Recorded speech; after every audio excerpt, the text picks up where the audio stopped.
दिल्लीतील स्फोटामध्ये 13 जणांचा मृत्यू झालाय, 24 जण जखमी झालेले आहेत। मोहम्मद नदीमच्या कारमध्ये हा स्फोट झाला। एक मोठी बातमी, हरियाणाची नंबर प्लेट असलेली कार आहे आणि HR267674 नावाच्या या कारमध्ये क्रमांकाच्या या कारमध्ये स्फोट झालेला आहे। आताच्या घडीची सगळ्यात मोठी बातमी, स्फोट झालेल्या कारचे आता डिटेल्स आलेले आहेत। मोहम्मद नदीमच्या कारमध्ये हा स्फोट झालेला आहे। हरियाणाची नंबर प्लेट असलेली ही कार होती ज्या कारमध्ये स्फोट झालाय। HR267674 क्रमांकाची ही कार होती। आताच्या घडीची एक मोठी बातमी आपण बघतोय आणि त्यामुळे फरीदाबादमध्ये, जे हरियाणाच्या फरीदाबादमध्ये ज्या पद्धतीने कट उधळून लावलेला होता NIA, त्याचे कुठेतरी धागेदोरे आहेत का, या अनुषंगाने सुद्धा तपास होतोय आणि हरियाणाचीच नंबर प्लेट असलेली ही गाडी जी आहे ती आता पोलिसांनी तपास पूर्ण केले। तपास याचा करत असताना माहिती समोर येते आहे। एक महत्त्वाची माहिती समोर येते आहे, हरियाणा पासिंगची गाडी होती ज्या गाडीमध्ये दिल्लीमध्ये स्फोट झालाय। स्फोटाचं लखनौ कनेक्शन ही समोर आलंय। आताच्या घडीची एक मोठी बातमी, तबलीगी जमातचे 7 जण या प्रकरणामध्ये ताब्यात घेण्यात आले आहेत। आताच्या घडीची एक सगळ्यात मोठी बातमी आपण बघतोय, हरियाणा पासिंगच्या गाडीमध्ये स्फोट झालेला आहे आणि या स्फोटाचा आता लखनौ कनेक्शन सुद्धा समोर आलेला आहे। या प्रकरणामध्ये आता तबलीगी जमातचे 7 जणांना पोलिसांनी ताब्यात घेतलेलं आहे आणि आता त्यांची सखोल चौकशी केली जाणार आहे। एक मोठं यश आलंय असंच म्हणावं लागेल। दिल्लीतल्या स्फोटामध्ये 13 जणांचा बळी गेलेला आहे, 13 जणांचा मृत्यू झाला, 24 जण जखमी झालेले आहेत आणि या मृतांना जबाबदार असलेल्यांचा आता सखोल शोध सुरू आहे। काही जणांना ताब्यात घेण्यात आले। स्फोटाचं लखनौ कनेक्शन आता समोर आलेलं आहे। अधिक माहितीसाठी जाऊया थेट दिल्लीला, आपल्या प्रतिनिधी उर्वशी खोना आपल्या सोबत आहेत। उर्वशी, नक्कीच मोठ्या प्रमाणावर हे आपल्याला कळून येत आहे की कशा प्रकाराने याचं जो नाव होता तो मोहम्मद नदीम असं सांगितलं जात आहे आणि बरोबरच आपण बघितलं तर हे कळतंय की कशा दिल्लीच्या पोलीस सोर्सेस अनुसार हे कळतंय की हरियाणा नंबरची ही गाडी होती ज्यात ब्लास्ट झालं। हेही सांगितलं आहे की हरियाणा पोलीस आणि दिल्ली पोलीस कोऑर्डिनेटेड आहे। सध्या जी माहिती आपल्याला समजून येते ते म्हणजे हे की वेगळ्या सध्याच्या ज्या प्रायमा फेसी जे समजून येतो आहे की एक्सप्लोजिव्ह जे आहे त्याची इन्व्हेस्टिगेशन सुरू आहे, मात्र हे खूप मोठ्या प्रमाणावर आहे।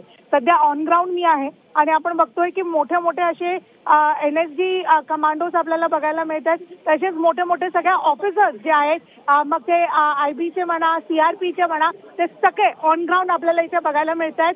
म्हणजेच मोठा असा आपल्याला हे समजतं आहे की हा स्फोट आहे NSG कमांडोजच्या वेगवेगळ्या जे स्निफर डॉग्स आणि बरोबरच वेगळ्या वेगळ्या ज्या दुसऱ्या अशा हे आहेत पार्ट्स आहेत ते सगळे ऑन ग्राउंड इथे बघायला मिळत आहेत। जेव्हा इतक्या मोठ्या प्रमाणावर ऑफिसर्स आणि सिनियर लेवलचे ऑफिसर्स ऑन ग्राउंड दिसत आहेत, त्याचाच अर्थ कुठे ना कुठे हे खूप मोठ्या प्रमाणात असं स्फोट आहे आणि प्रायमरी इन्व्हेस्टिगेशन मध्ये जे कनेक्शन्स बघायला मिळत आहेत तेही कुठे ना कुठे मोठे आहेत असं समजून येत आहे। I-10 गाडी हे स्वतः गृहमंत्री अमित शाह यांनी सांगितली, आपण सुद्धा बघितली, संध्याकाळी 7 वाजताची वेळ आणि जो हा लोकेशन निवडला गेलाय त्या सगळ्यांवरती खूप असे संशय असं निर्माण होऊ शकतात आणि म्हणूनच मोठ्या प्रमाणावर इथे सगळेच सिनियर ऑफिसर्स जे आहेत ऑन ग्राउंड आपल्याला बघायला मिळत आहेत।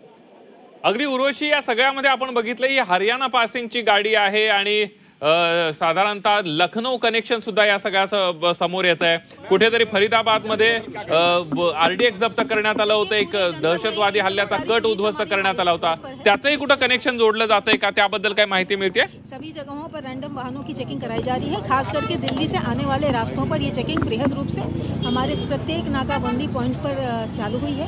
फरीदाबाद और दिल्ली को जोड़ने वाले रास्तों पर भी हमारी अनवरत चेकिंग चल रही है। इसके अलावा हमारे जितने वाइटल इंस्टॉलेशंस हैं उनको हाई अलर्ट पर रखा गया है, वहाँ पे सिक्योरिटी ड्रिल कराई जा रही है और जो हमारे मेट्रो स्टेशंस हैं, मेट्रो लाइनें हैं, उनकी भी हमारी जो है ATS, AS और BDDS टीम्स के द्वारा चेक कराई गई है। हमारे कमांडोज भी फ्लैग मार्च कर रहे हैं। देर रात्रि में हम जितने भी guest houses, rest houses, hotels हैं, इनकी भी चेकिंग का अभियान चलाएंगे। आपण बघतोय की आता पोलिसांनी सुद्धा खबरदारी घ्यायला सुरुवात केलेली आहे। दिल्लीमध्ये येणाऱ्या सगळ्या रस्त्यांवर आता सगळ्या गाड्यांचे चेकिंग सुरू असल्याचं पोलिसांनी सांगितलेलं आहे। खबरदारी म्हणून पोलीस आता सगळ्या वाहनांची चेकिंग करत आहेत। नाकाबंदी करण्यात आलेली आहे अनेक ठिकाणी आणि आपण बघतोय HR 267674 नंबरची ही कार आहे। I-20 कारमध्ये हा स्फोट झालेला आहे। हरियाणाची नंबर प्लेट या कारला असल्याचं पाहायला मिळतंय आणि या सगळ्या स्फोटाचे जे लखनौ कनेक्शन समोर आले 7 जणांना आता ताब्यात सुद्धा घेण्यात आलेलं आहे। त्यांची चौकशी सुरू करण्यात आलेली आहे आणि एक मोठं यश तत्काळ पोलिसांच्या हाती आणि NIAच्या हाती लागले असं म्हणावं लागेल। मोहम्मद नदीम नावाच्या व्यक्तीच्या नावावर ही कार आहे आणि त्याच्याच कारमध्ये हा स्फोट झालेला आहे। नेमक्या कशाचा वापर या स्फोटासाठी करण्यात आला हे बघणं सुद्धा अतिशय महत्त्वाचं ठरणार आहे। त्या अनुषंगानेही आता तपास सुरू आहे।